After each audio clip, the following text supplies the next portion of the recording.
I'm OG, y'all new to the game.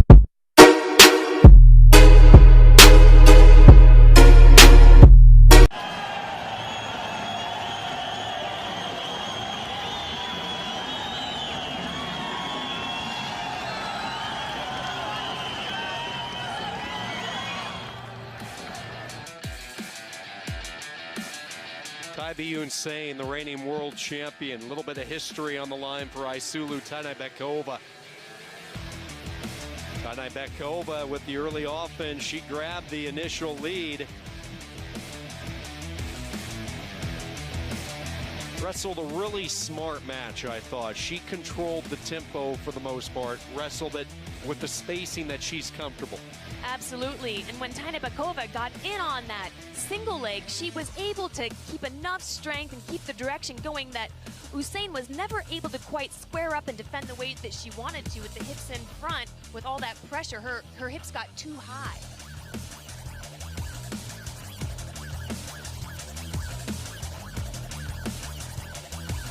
This was the moment that the country of Kyrgyzstan will always remember. The two that brought them their first freestyle world championship.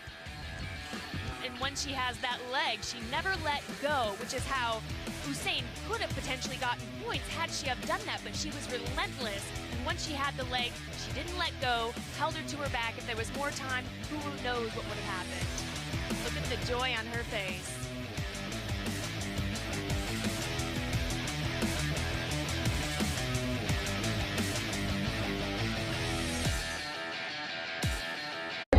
Золото мы ждали 10 лет. Мы с Айсулу именно 10 лет работаем.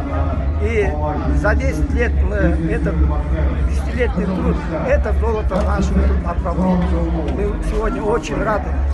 Я очень рад, который наш кропотливый труд, наши бюджетные деньги Кыргызстана, граждан Кыргызстана мы, думаю, оправдали. Кыргызча теперь можете кыргызча. Эми урматтуу күйөрмандар, биринчиден чоң ыраазычылыкты билдирип кетебиз. Бизди колдоп, бизди сүрөп келгендериңизге. Биз ушул алтынды 10 жылдап күткөнбүз. Айсулу менен бирге 10 жыл халыкпас эмгек менен ушул алтынга жетебиз деп эңседик эле мына бүгүн жеттик. Биз үчүн аябаганда кубанычтуу. Бул кыргыз элинин ошол граждандарынын налогунан келген каражатка турган ушул алтын. Биз аябаганда кыргыз элине, кыргыз мамлекетине, кыргыз граждандарына чоң алкыш айтабыз. Уважаемые болельщики, Айсулу, в общем, она отборолась 5 схваток. До финала она выиграла 4 схватки, можно сказать. Они все титулованные, трехкратные чемпионы мира, есть чемпионы Европы, чемпионы Азии. Тут слабых нет. А вот именно в финале наша Айсулу Таныбекова, она показала уже свой, можно сказать, мудрость. В технически-тактическом плане она всему миру показала в своем весе, что она готова. И, можно сказать, это очень грамотно выиграла финальную схватку. И я думаю, сегодняшний день она себя показала в своей весовой категории, следующим которой будет Олимпийские игры. Она себя показала один из претендентов на золото. Всех поздравляю!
মজার বাচ্চা করছে না